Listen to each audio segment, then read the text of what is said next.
ನಲ್ಲಿ ಆಗುವ ಒಂದು ವೀಕ್ನೆಸ್ ಕಮೋಡಿಟಿ ಮಾರ್ಕೆಟ್ಗೆ ಹೆಲ್ಪ್ಫುಲ್ ಆಗ್ತದೆ.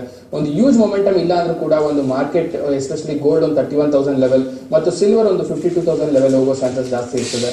ಹಾಗೆ ಕ್ರೂಡ್ ಆಯಿಲ್ ಅಲ್ಲಿ ಟ್ರೇಡ್ ಮಾಡೋರಿಗೆ ತುಂಬಾ ದಿನದಿಂದ ಯಾರು ಶಾರ್ಟ್ ಪೊಸಿಷನ್ಸ್ ಅಲ್ಲಿ ಇದ್ವಿ 7,000 ರೇಂಜ್ ಇಂದನೂ ನಾವು ಶಾರ್ಟ್ ಮಾಡಿ ಸೆಲ್ ಮಾಡಿ ತುಂಬಾ ವೀಕ್ನೆಸ್ ಬರೋ ಸಾಧ್ಯತೆ ಇದೆ ಅಂತ ಹೇಳಿದ್ವಿ. ನಿನ್ನೆ ಫಸ್ಟ್ ಟೈಮ್ 6,000 ಏನಿದೆ 6,000 ಲೆವೆಲ್ಸ್ ನ ಬ್ರೇಕ್ ಮಾಡಿದೆ ಮತ್ತು 5,957 ಅಷ್ಟು ಲೋ ಮಾಡಿರುತ್ತೆ ಕ್ರೂಡ್. ಮತ್ತು ಈಗ ಗೋಯಿಂಗ್ ಫಾರ್ವರ್ಡ್ ಟ್ರೇಡ್ ಮಾಡೋರಿಗೆ ಸಪೋರ್ಟ್ ಒಂದು 5,850 ನಲ್ಲಿ ಇರ್ತದೆ ಮತ್ತು ರೆಸಿಸ್ಟೆನ್ಸ್ 6,300 ಅಲ್ಲಿ ಇರ್ತದೆ. ಸೊ ಯಾರು ಪೊಸಿಷನ್ಸ್ ನ ಕ್ರಿಯೇಟ್ ಮಾಡ್ಕೊಬೇಕಂತ ಇರಾ ಅವರು ಸಪೋರ್ಟ್ ಲೆವೆಲ್ಸ್ ಅಲ್ಲಿ ಕ್ರಿಯೇಟ್ ಮಾಡ್ಕೊಬಹುದು ಮತ್ತು ಯಾರು ಒಂದು ಸೆಲ್ ಮಾಡ್ಬೇಕಂತೀರಾ ಅವರು ರೆಸಿಸ್ಟೆನ್ಸ್ ಲೆವೆಲ್ ನಲ್ಲಿ ಸೆಲ್ ಮಾಡಿ ಅಂತ ನಾನು ಸಜೆಸ್ಟ್ ಮಾಡ್ತೀನಿ. ಈಗ ಏನು ಅಂದ್ರೆ ಈಗ ಬೆಳ್ಳಿ ಮತ್ತು ಚಿನ್ನಕ್ಕೆ ಎಂಟ್ರಿ ಆಗೋದು ಆಗ್ಬೋದಾ? ಖಂಡಿತ ಇನ್ನೊಂದು ಸ್ವಲ್ಪ ಲೋವರ್ ರೇಂಜಸ್ ಅಲ್ಲಿ ಎಂಟ್ರಿ ಆಗ್ಬೋದು. ಯಾಕಂದ್ರೆ ಲಾಸ್ಟ್ 2 weeks ಒಂದು ಆರಿಜಿನ್ ಅಲ್ಲಿ ನೋಡಿದ್ರೆ gold almost 1,500 points, silver 1,000 points ಮೇಲೆ ಬಂದಿದೆ. ಮತ್ತು ಇನ್ನು ವೀಕ್ನೆಸ್ ಇನ್ ಈಕ್ವಿಟಿ ಬಂದಿದ್ದ ತಕ್ಷಣ ಗೋಲ್ಡ್ ಮತ್ತೆ ಸಿಲ್ವರ್ ಕಡೆ ಇನ್ನೂ ಒಂದು ಪೊಸಿಷನ್ಸ್ ಕ್ರಿಯೇಟ್ ಆಗೋ ಸಾಧ್ಯತೆ ಇರುತ್ತೆ. ಅದರಿಂದ ಬೈ ಮಾಡೋರು ಒಂದು ಸಪೋರ್ಟ್ ಝೋನ್ ಅಂದ್ರೆ ಒಂದು 28,500 ಸಪೋರ್ಟ್ ಝೋನ್ ಮತ್ತು ಸಿಲ್ವರ್ ನಲ್ಲಿ 47,000 ಸಪೋರ್ಟ್ ಝೋನ್ ಇದೆ, ಅಲ್ಲಿ ಒಂದು ಬಂದಾಗ ಆಪರ್ಚುನಿಟಿನ ಯೂಸ್ ಮಾಡಿಕೊಂಡು ಅಲ್ಲಿ ಪೊಸಿಷನ್ಸ್ ಕ್ರಿಯೇಟ್ ಮಾಡ್ಕೊಳ್ಳಿ ಅಂತ ಹೇಳ್ತೀನಿ. ಈಗ ಕ್ರೂಡ್ ನೋಡಿದ್ರೆ ನಾವು ಇತ್ತೀಚಿನ ದಿನಗಳಲ್ಲಿ ಇಳಿಕೆ ಇದೆ ಅನ್ಸುತ್ತೆ. ಹೌದು, ಕ್ರೂಡಿನ ಏನೊಂದು ಅನ್ಸರ್ಟನಿಟೀಸ್ ಇತ್ತು ಮೊದಲು, ಒಂದು ಗ್ಲೋಬಲ್ ಅನ್ಸರ್ಟನಿಟೀಸ್ ಇತ್ತು, ಅದು ಕೂಡ ಕಮ್ಮಿ ಆಗಿದೆ. ಓವರ್ ಆಲ್ ಒಂದು ಕರೆಕ್ಷನ್ ಬರಲೇಬೇಕಾಗಿರ್ತದೆ ಮಾರ್ಕೆಟ್ ಅಲ್ಲಿ. ಕ್ರೂಡ್ 7,000 ಹೋಗಿರುವ ಮೇನ್ ರೀಸನ್ ಏನಾಗಿತ್ತು ಅಂತಂದ್ರೆ ನಮ್ಮ ಡಾಲರ್ 68-69 ರುಪೀಸ್ ತನಕ ಹೋಗಿತ್ತು. ಈಗ ಡಾಲರ್ ರೇಟ್ ಕೂಡ ಒಂದು ಕರೆಕ್ಷನ್ ಝೋನ್ ನಲ್ಲಿ ಇದೆ ಮತ್ತು ಈಗ ಒಂದು ಕನ್ಸಾಲಿಡೇಷನ್ ಫೇಸ್ ನಲ್ಲಿ ಇದೆ ಡಾಲರ್ ಅಂತ ಹೇಳ್ಬೋದು. 61-62 ರೇಂಜ್ ನ ಆಲ್ಮೋಸ್ಟ್ 3 to 4 weeks ಇಂದ ಕಂಟಿನ್ಯೂ ಆಗ್ತಾ ಇದೆ. ಸೊ ಅದು ಕೂಡ ಮತ್ತು ಕ್ರೂಡ್ ಆಯಿಲ್ ನಲ್ಲಿ ಬ್ರೇಕ್ ಆಗಿ ಒಂದು ಕ್ರೂಡ್ ಇಂಟರ್ನ್ಯಾಷನಲ್ ರೇಟ್ಸ್ ಒಂದು $96-97 ಇರೋದ್ರಿಂದ ಕ್ರೂಡ್ ಆಯಿಲ್ ಈಗ ಒಂದು 5957 ಲೋ ಮಾಡಿ ಒಂದು 6,000 ರೇಂಜ್ ಅಲ್ಲಿ ಇದೆ. ಮತ್ತು ಈಗ ಟ್ರೇಡ್ ಮಾಡೋರು ಪೊಸಿಷನ್ಸ್ ಕ್ರಿಯೇಟ್ ಮಾಡ್ಕೊಳ್ಳೋರು ಗೋಯಿಂಗ್ ಫಾರ್ವರ್ಡ್ ಹೇಗಾಗಿರ್ಬೋದು ಅಂದ್ರೆ ಇಲ್ಲಿ ಒಂದು 5,850 ಇಂಪಾರ್ಟೆಂಟ್ ಸಪೋರ್ಟ್ ಆಗಿ ಪರಿಗಣಿಸುತ್ತೆ. 5,850 ಬ್ರೇಕ್ ಆಗಿಲ್ಲ ಅಂದ್ರೆ ತಿರ್ಗಾ ಮಾರ್ಕೆಟ್ 6,300 ನೋಡುವ ಸಾಧ್ಯತೆ ಜಾಸ್ತಿ ಇರ್ತದೆ. ಸೊ ಅದರಿಂದ ಒಂದು 5,850 ನ ಸಪೋರ್ಟ್ ಆಗಿ ಇಟ್ಕೊಂಡು ಟ್ರೇಡ್ ಮಾಡಿ ಅಂತ ನಾವು ಹೇಳ್ತೀವಿ. ಓಕೆ, ಈಗ ಡಾಲರ್ ರೇಟ್ ರೂಪಾಯಿ ಇದೆಯಲ್ಲ ಅದು ಹೆಚ್ಚು ಕಡಿಮೆ 61 ರೂಪಾಯಿ ಆ ಲೆವೆಲ್ ಬರೋದು ಅಲ್ಲೇ ಇದೆ ಒಂದು ವಾರದಿಂದ. ಏನಾದ್ರು ಸುಧಾರಣೆ ಆಗ್ಬೋದಾ? ಡಾಲರ್ ಇಂದ ಅಪ್ವರ್ಡ್ ಹೋಗುವ ಸಾಧ್ಯತೆ ಇದೆ ಅಂತ ನಾನು ಹೇಳ್ತೀನಿ. ಯಾಕಂದ್ರೆ ಒಂದು ಇಂಪಾರ್ಟೆಂಟ್ ಸಪೋರ್ಟ್ ಅಂತ ಡಾಲರ್ಗೆ ನಾವು 61 ರೂಪೀಸ್ ಅಂತ ಕೊಟ್ಟಿದ್ವಿ. ಲೋ ಬಂದು ಡಾಲರ್ ಇಂಡಿಯನ್ ಇಂಟರ್ನ್ಯಾಷನಲ್ ಮಾರ್ಕೆಟ್ 61.05 ತನಕ ಲೋ ಮಾಡಿದೆ, ಅದನ್ನ ಬ್ರೇಕ್ ಮಾಡಿಲ್ಲ. ಮತ್ತು ರೆಸಿಸ್ಟೆನ್ಸ್ 64 ಅಂತ ಕೊಟ್ಟಿದ್ವಿ, ಬಟ್ ರೆಸಿಸ್ಟೆನ್ಸ್ ಗಿಂತ ಕಮ್ಮಿ ಅದು 61 to 62 ರೇಂಜಸ್ ನಲ್ಲಿ ಆಟ ಆಡ್ತಾ ಇದೆ ಮತ್ತು ಅದು ಬ್ರೇಕ್ ಆಗುವ ಸಾಧ್ಯತೆ ಇನ್ ಕಮಿಂಗ್ ಡೇಸ್ ಅಲ್ಲಿ ಇರ್ತದೆ. ಸೊ ಯಾರು ಟ್ರೇಡ್ ಮಾಡ್ತಿದ್ರ ಡಾಲರ್ USD INR ನಲ್ಲಿ ಟ್ರೇಡ್ ಮಾಡೋರಿಗೆ ರೇಂಜ್ 61 ರೂಪೀಸ್ ಆಗ್ತದೆ ಮತ್ತು 64 ರೂಪೀಸ್ ಆಗ್ತದೆ. ಸೊ ಅದರಿಂದ ಒಂದು ಲೋವರ್ ಲೆವೆಲ್ಸ್ ಅಲ್ಲಿ ಬೈನಲ್ಲಿ ಇದೆ ಅಂತ ನಾವು ಹೇಳ್ತೀವಿ. ಮತ್ತು ಗೋಯಿಂಗ್ ಫಾರ್ವರ್ಡ್ ಏನಾದ್ರು ಒಂದು ಪಾಲಿಸೀಸ್ RBI ಕೂಡ ಪಾಸಿಟಿವ್ ಬಂದು ಮಾರ್ಕೆಟ್ ಮೇಲೋದ್ರೂ ಕೂಡ 61 ಏನಾದ್ರು ಬ್ರೇಕ್ ಆದ್ರೂ ಕೂಡ ಒಂದು 16 ಸಪೋರ್ಟ್ ಆಗ್ತದೆ. ಸೊ ಓವರ್ ಆಲ್ ಡಾಲರ್ ಇಲ್ಲಿಂದ ಸ್ವಲ್ಪ ಮೇಲ್ ಬರೋ ಸಾಧ್ಯತೆ ಇರ್ತದೆ. ಸೊ ಪೊಸಿಷನ್ಸ್ ಕ್ರಿಯೇಟ್ ಮಾಡ್ಕೊಳಕ್ಕೆ 60 to 61 ಒಳ್ಳೆ ಒಂದು ಸಪೋರ್ಟ್ ಝೋನ್ ಅಂತ ನಾನು ಹೇಳ್ತೀನಿ. ಒಟ್ಟಾರೆ ಈಗ ಕಮಾಡಿಟಿ ಮಾರ್ಕೆಟ್ ಅಲ್ಲಿ ವ್ಯವಹಾರ ಮಾಡೋರಿಗೆ ನಿಮ್ಮ ಸಲಹೆ? ಕಮೋಡಿಟಿ ಮಾರ್ಕೆಟ್ ಅಲ್ಲಿ ಎರಡು ರೀತಿ ಬರ್ತದೆ. ಒಂದು ಇನ್ವೆಸ್ಟ್ಮೆಂಟ್ ಆಂಗಲ್ ನಲ್ಲಿ ಇನ್ವೆಸ್ಟ್ ಮಾಡೋರಿಗೆ ಇದನ್ನ ಮತ್ತು ಅವಾಯ್ಡ್ ಮಾಡೋ ಸಿಚುವೇಶನ್ ಹೇಳ್ತೀವಿ. ಯಾಕಂದ್ರೆ ಟ್ಯಾಪರಿಂಗ್ ಅಥವಾ ಒಂದು ವರ್ಲ್ಡ್ ಮಾರ್ಕೆಟ್ ಕ್ರೈಸಿಸ್ ಮುಂದೂಡಿದ್ದಾರೆ, ಒಂದು ನಮ್ಮ ಫೆಬ್ರವರಿ ತನಕ ಮುಂದೂಡಿದ್ದಾರೆ.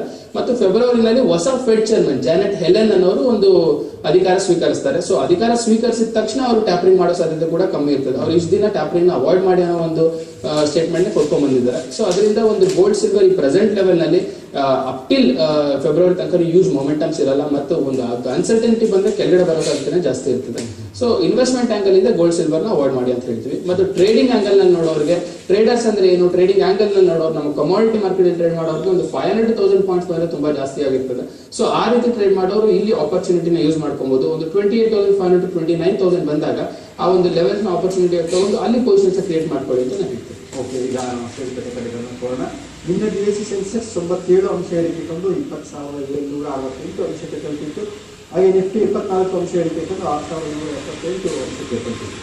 ಈಗ ನಿಫ್ಟಿ 3 ದಿನಗಳ ನಂತರ ಮೊದಲ ಬಾರಿಗೆ 6,200 ಕೆಳಗೆ ಪ್ರಾಫಿಟ್ ಬುಕಿಂಗ್ ಮಾಡ್ತಿತ್ತು. ಖಂಡಿತ ಕರೆಕ್ಷನ್ಸ್ ಬರಲೇಬೇಕು. ಈಗ ಪ್ರೆಸೆಂಟ್ಲಿ ಮಾರ್ಕೆಟ್ ಇರುವ ಓನ್ಲಿ ಹೋಪ್ ಅಂದ್ರೆ ಇಲ್ಲಿಂದ ಮೇಲೆ ಹೋಗಬೇಕಾಗಿರೋ ಒಂದು ಪಾಸಿಟಿವ್ ನ್ಯೂಸ್ ಅಂದ್ರೆ ಅದು ಬರೀ RBI results October 29 RBI policy results ಕೊಡುತ್ತೆ, ಅಕ್ಟೋಬರ್ 29 ಆಗ್ತದೆ. ಅದು banking infusion of around 14,000 crores ಮಾಡಿದ್ದಾರೆ PSB ಬ್ಯಾಂಕ್ಸ್ ಅಲ್ಲಿ. ಅದು ಕೂಡ ಒಂದು ಪಾಸಿಟಿವ್ ಔಟ್ಲುಕ್ ಆಗಿ ಎಲ್ಲ PSB banks market outlook negative ಇದ್ರು ಕೂಡ PSB ಬ್ಯಾಂಕ್ಸ್ ಎಲ್ಲ ಆಲ್ಮೋಸ್ಟ್ ಆಲ್ ಬ್ಯಾಂಕಿಂಗ್ ಸೆಕ್ಟರ್ಸ್ ಮೇಲೆ ಇರೋದನ್ನ ನಾವು ಅಬ್ಸರ್ವ್ ಮಾಡ್ತೀವಿ. ಮತ್ತು ಈಗ ಪ್ರೆಸೆಂಟ್ ಲೆವೆಲ್ ನಲ್ಲಿ ಇವತ್ತಿನ ಮಾರ್ಕೆಟ್ ಪರಿಸ್ಥಿತಿನ ನಾವು ನೋಡೋದಾದ್ರೆ ಮೊದಲನೇದಾಗಿ ಇವತ್ತೊಂದು ನೆಗೆಟಿವ್ ಟು ಫ್ಲಾಟ್ ಓಪನಿಂಗ್ ಆಗುವ ಸಾಧ್ಯತೆ ಜಾಸ್ತಿ ಇರ್ತದೆ. ಅದಾದ್ಮೇಲಿಂದ ನಿನ್ನೆ ಒಂದು ಔಟ್ಲುಕ್ ಏನಾಗಿದೆ ಮಾರ್ಕೆಟ್ ಅಂತ ನೋಡಿದ್ರೆ FIS ನಿನ್ನೆ ಕೂಡ ಒಂದು ಬಯರ್ಸ್ ಆಗಿದ್ದು 645 crores ಬೈ ಮಾಡಿದ್ದಾರೆ. ಮತ್ತು DIS ಅವರು ಒಂದು 545 crores ಸೆಲ್ ಮಾಡಿದ್ದಾರೆ. ಮಾರ್ಕೆಟ್ 6126 ಅಷ್ಟು ನೆಗೆಟಿವ್ ಲೋ ಮಾಡಿದೆ ಮತ್ತು ತಿರ್ಗಾ ಅಲ್ಲಿಂದ ಬೌನ್ಸ್ ಬ್ಯಾಕ್ ಆಗಿದೆ. ಇದನ್ನೆಲ್ಲ ಔಟ್ಲುಕ್ ಆಗಿ ತಗೊಂಡು ಇವತ್ತು ಟ್ರೇಡ್ ಮಾಡೋರಿಗೆ 6100 ಇಂಪಾರ್ಟೆಂಟ್ ಸಪೋರ್ಟ್ ಆಗ್ತದೆ ಮತ್ತು 6200 220 ಅದಾದ್ಮೇಲೆ 6250 ಇಂಪಾರ್ಟೆಂಟ್ ರೆಸಿಸ್ಟೆನ್ಸ್ ಆಗ್ತದೆ. ಸೊ ಈ ಒಂದು ಔಟ್ಲುಕ್ ಮತ್ತು ಈ ಒಂದು ಪಾಸಿಟಿವ್ ಸಪೋರ್ಟ್ ಮತ್ತು ರೆಸಿಸ್ಟೆನ್ಸ್ ಅನ್ನು ನೋಡ್ಕೊಂಡು ಟ್ರೇಡ್ ಮಾಡಿ ಅಂತ ನಾನು ಹೇಳ್ತೀನಿ. ಈಗ ಈ ತಿಂಗಳು ಇದೆಯಲ್ಲ, ಅಕ್ಟೋಬರ್ ತಿಂಗಳು ಇದೆಯಲ್ಲ, ಇದು ಹಿಸ್ಟಾರಿಕಲಿ ಹೇಗಿರುತ್ತೆ ಷೇರುಪೇಟೆನಲ್ಲಿ ಮತ್ತು ಈಗಿನ ಆರ್ಥಿಕ ಸ್ಥಿತಿಯನ್ನು ನೋಡಿದ್ರೆ ಹೇಗೆ ಮುಂದುವರಿಬಹುದು, ಎಲ್ಲಿಗೆ ತಲುಪಬಹುದು? ಪ್ರೆಸೆಂಟ್ ಲೆವೆಲ್ ನಲ್ಲಿ ನಿಫ್ಟಿ ಒಂದು ಲಾಂಗ್ ಒಂದು 6 months ಹಾರಿಜನ್ ಔಟ್ಲುಕ್ ತಗೊಳೋದಾದ್ರೆ ಮೇನ್ ರೀಸನ್ ನಿಫ್ಟಿ ಯಾಕೆ 6000 ಮೇಲೆ ಬಂದಿದೆ ಅಂದ್ರೆ ಒಂದು ಚೇಂಜ್ ಆಫ್ ಗವರ್ಮೆಂಟ್ ಎಕ್ಸ್ಪೆಕ್ಟೇಷನ್ ಇದೆ, NDA ಲೆಡ್ ಗವರ್ಮೆಂಟ್ ಬರೋ ಸಾಧ್ಯತೆ ಇದೆ ಅಂತ ಹೇಳ್ತಾರೆ. ಮತ್ತು US ಡೆಪ್ತ್ ನ ಏನೊಂದು ಇದು ಡೇಟ್ಸ್ ನ ಎಕ್ಸ್ಟೆಂಡ್ ಮಾಡಿದ್ರೆ ಅವೆರಡು ಒಂದು ಪಾಸಿಟಿವ್ ಔಟ್ಲುಕ್ ನಮ್ಮ ಇಂಡಿಯನ್ ಎಕಾನಮಿಗೆ ಆಯಿತು, ಅದರಿಂದ ನಮ್ಮ ಮಾರ್ಕೆಟ್ ಮೇಲೆ ಹೋಗೋದನ್ನ ನೋಡ್ತೀವಿ.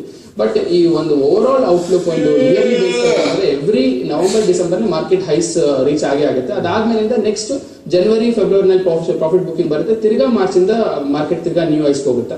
ಸೊ ಈ ಒಂದು ಆರಿಜಿನ್ ಅಲ್ಲಿ ನೋಡೋದಾದ್ರೆ ಮಾರ್ಕೆಟ್ ಇನ್ ನೆಕ್ಸ್ಟ್ ಇಯರ್ ನಲ್ಲಿ ಖಂಡಿತ ಒಂದು 6500 7000 ರೇಂಜಸ್ ನಾವು ಖಂಡಿತ ನೋಡ್ತೀವಿ.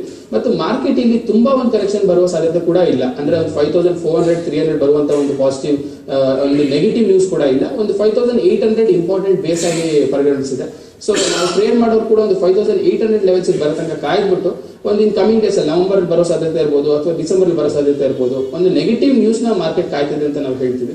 ಸೊ ನೆಗೆಟಿವ್ ನ್ಯೂಸ್ ಬಂದ ತಕ್ಷಣ 5800 ಲೆವೆಲ್ಸ್ ಬಂದಾಗ ಅದನ್ನ ಆಪರ್ಚುನಿಟಿ ತಗೊಂಡು ಪೊಸಿಷನ್ ಕ್ರಿಯೇಟ್ ಮಾಡ್ಕೊಬಹುದು ಅಂತ ನಾನು ಹೇಳ್ತೀನಿ. FI ಇದೆಯಲ್ಲ, ಸತತ 13ನೇ ದಿವಸ ನಿನ್ನೆನೂ ಕೂಡ ಹೂಡಿಕೆಯನ್ನು ಮುಂದುವರಿಸಿದೆ.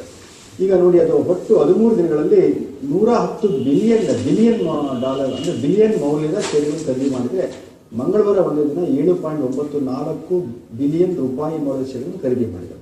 ಇದು ಏನನ್ನ ತೋರಿಸುತ್ತೆ? ಯಾಕಂದ್ರೆ FII ಈ ಭಾರತ ದೇಶದ ಷೇರುಪೇಟೆಯನ್ನು ನಿಯಂತ್ರಣ ಮಾಡ್ತಾರೆ ಖಂಡಿತ. ಮತ್ತೆ ಅವರು ಒಂದು ತಿಂಗಳು ಮೊದಲನೇ ದೇಶದ ಆರ್ಥಿಕ ಸ್ಥಿತಿ ಬೆಳವಣಿಗೆಗಳನ್ನ ಗಮನಿಸಿ ಪ್ರೆಡಿಕ್ಟ್ ಮಾಡಿ ಹೂಡಿಕೆ ಮಾಡ್ತಾರೆ ಅಂತ ಹೇಳುವಾಗ, ಈ ಹೂಡಿಕೆ 13 ದಿವಸ ಸತತವಾಗಿ ಹೂಡಿಕೆ ಮಾಡ್ತಾರೆ, ಏನ್ ಹೇಳ್ತಾರೆ? ಮೊದಲನೇದಾಗಿ ಈ FIIs ಇನ್ವೆಸ್ಟ್ಮೆಂಟ್ ಅಲ್ಲಿ ತುಂಬಾ ಜನಕ್ಕೆ ಒಂದು ನೆಗೆಟಿವ್ ಇಂಪ್ಯಾಕ್ಟ್ ಇರ್ತದೆ. FI ಇನ್ವೆಸ್ಟ್ಮೆಂಟ್ ಅಂದ್ರೆ ಎರಡು ರೀತಿ ಬರ್ತದೆ. ಒಂದು ದೇ ಇನ್ವೆಸ್ಟ್ ಇನ್ ಕ್ಯಾಶ್ ಅಂತಂದ್ರೆ ನಮ್ಮ ಸ್ಟಾಕ್ಸ್ ಅಲ್ಲಿ ಇನ್ವೆಸ್ಟ್ ಮಾಡ್ತಾರೆ. Next they invest in open interest or future index ಅಂತ ನಿಫ್ಟಿ ಇಂಡೆಕ್ಸ್ ಮಂತ್ಲಿ ಬೇಸಿಸ್ ಅಲ್ಲಿ ಇನ್ವೆಸ್ಟ್ ಮಾಡ್ತಾ ಹೋಗ್ತಾರೆ. ಸೊ ಕ್ಯಾಶ್ ಬೇಸಿಸ್ ಅಲ್ಲಿ ಇನ್ವೆಸ್ಟ್ ಮಾಡೋದೇನಿರ್ತದೆ ಅದನ್ನ ನಾವು ತುಂಬಾ ಔಟ್ಲುಕ್ ಅಲ್ಲಿ ಪಾಸಿಟಿವ್ ಆಗಿ ತಗೊಳ್ಳೋಣ. ಯಾಕಂದ್ರೆ ಒಂದು FIIs ಅವರು ಎಕ್ಸಾಂಪಲ್ ಒಂದು 1000 ಕೋಟಿ ಇನ್ವೆಸ್ಟ್ ಮಾಡಿದ್ದಾರೆ ಅಂತಂದ್ರೆ ಆ ದಿನದಲ್ಲಿ ಅವ್ರು 2500 ಕೋಟಿ ಬೈ ಮಾಡಿರ್ತಾರೆ, 1,500 ಕೋಟಿ ಯಾರೋ ಬೇರೆ FIIs ಸೆಲ್ ಮಾಡಿರ್ತಾರೆ. ಸೊ ನೆಟ್ ವ್ಯಾಲ್ಯೂ ತಗೊಂಡು 1000 crores ಅಂತ ತಗೊಂತೀವಿ. ಅದನ್ನ ಆರಿಜಿನ್ ಆಫ್ ಒಂದು 6 to 7 months ತಗೊಳೋದಕ್ಕೆ ತುಂಬಾ ಪಾಸಿಟಿವ್ ಔಟ್ಲುಕ್ ಆಗೋದಿಲ್ಲ. ಸೊ ಏನಾಗ್ತದೆ, ಈ ಒಂದು ಇಂಡೆಕ್ಸ್ ನಲ್ಲಿ ಯಾರು FIIs ನ ಪ್ರೆಡಿಕ್ಟ್ ಮಾಡ್ತೀವಿ ಅಂದ್ರೆ ಇಂಡೆಕ್ಸ್ ನಿಫ್ಟಿ ಇಂಡೆಕ್ಸ್ ಅಲ್ಲಿ ಏನೊಂದು ಪಾಸಿಟಿವ್ ಔಟ್ಲುಕ್ ನೆಗೆಟಿವ್ ಔಟ್ಲುಕ್ ಇರ್ತದೆ, ಅದು FIIs ಗೆ ಜಾಸ್ತಿ ವೇರಿಯೇಷನ್ ಅಥವಾ ಜಾಸ್ತಿ ಇಂಪ್ಯಾಕ್ಟ್ ಕೊಡುವ ಸಾಧ್ಯತೆ ಜಾಸ್ತಿ ಇರ್ತದೆ. ಸೊ ಒಂದು ಕ್ಯಾಶ್ ಬೇಸಿಸ್ ಅಲ್ಲಿ ಇರೋದನ್ನ ಒಂದು ಎಡ್ಜಿಂಗ್ ಅಂತ ತಗೊಬಹುದು. ಇಂಡೆಕ್ಸ್ ಅಲ್ಲಿ ಅವರು ಶಾರ್ಟ್ ಮಾಡಿರ್ತಾರೆ, ಕ್ಯಾಶ್ ಅಲ್ಲಿ ಒಂದು ಬೈಯಿಂಗ್ ಅಲ್ಲಿ ಇರ್ತಾರೆ. ಸೊ ಆ ರೀತಿ ಔಟ್ಲುಕ್ ಅಲ್ಲಿ ಆಗ್ತದೆ. ಓವರ್ ಆಲ್ FIIs ಆಂಗಲ್ ನಲ್ಲಿ ಮಂತ್ಲಿ ಬೇಸ್ ಅಲ್ಲಿ ನೋಡೋದಾದ್ರೂ ಕೂಡ FIIs ಅವರು ಒಂದು ಪಾಸಿಟಿವ್ ಆಗಿ ಬೈ ಮಾಡ್ತಿರೋದು ಒಳ್ಳೆ ಒಂದು ಇನ್ಫಾರ್ಮೇಶನ್ ಆಗ್ತದೆ. ಬಟ್ ಇದೆಲ್ಲ ನಮ್ಮ ನಿಫ್ಟಿಯ 5800 to 6000 ಸಪೋರ್ಟ್ ಕೊಡೋದಕ್ಕೆ ಒಂದು ಒಳ್ಳೆ ಒಂದು ರೀಸನಿಂಗ್ ಆಗ್ತದೆ. ಮತ್ತು ಇದೇ ಒಂದು FIIs ಇಲ್ಲಿ ಬೈ ಮಾಡಿದ್ದಾರೆ, ಅದರಿಂದ ಇಲ್ಲಿ ನಾವು 6700 800 ಹೋಗುತ್ತೆ ಅನ್ನೋ ಸಾಧ್ಯತೆಗಳು ತುಂಬಾ ಕಮ್ಮಿ ಆಗ್ತದೆ. ನೋಡಿ, ಈಗೇನು ಆರಂಭ ಆಗಿದೆ ಏಷ್ಯಾದ ಪೇಟೆಗಳು ಎಲ್ಲವೂ ಕೂಡ ನೆಗೆಟಿವ್ ಆಗಿ ಕಾಣ್ತವೆ. ಹಾಗಾಗಿ ಇರ್ಬೋದು, ಸಿಂಪಲ್ ಇರ್ಬೋದು, ಎಲ್ಲವೂ ನೆಗೆಟಿವ್ ಆಗಿದೆ. ಮತ್ತೆ ಮಾರ್ಕೆಟ್ ಪ್ರೀ ಓಪನ್ ಮಾರ್ಕೆಟ್ ಇಂಡಿಯಾದ ಮಾರ್ಕೆಟ್ ಕೂಡ ನೆಗೆಟಿವ್ ಆಗಿ ಆಗ್ತದೆ. ಯಾಕೆ, ಏನಾಗ್ತದೆ ಅನ್ಸುತ್ತೆ?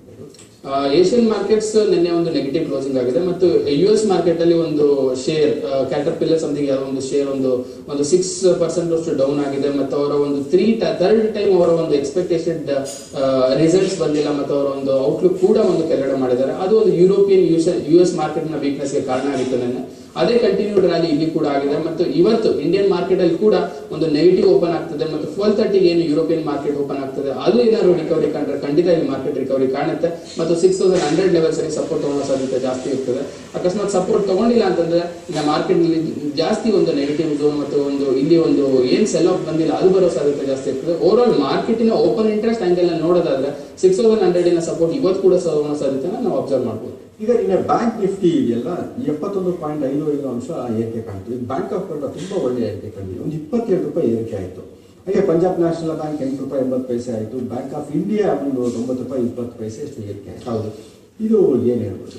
ಬ್ಯಾಂಕಿಂಗ್ ಸೆಕ್ಟರ್ ಅಲ್ಲಿ ನಿನ್ನೆ ಒಂದು ಒಳ್ಳೆಯ ದಿನ ಅಂತ ಹೇಳ್ಬೋದು. ಯಾಕಂದ್ರೆ ಮಾರ್ಕೆಟ್ ಅಲ್ಲಿ ಕರೆಕ್ಷನ್ ಬಂದ್ರು ಕೂಡ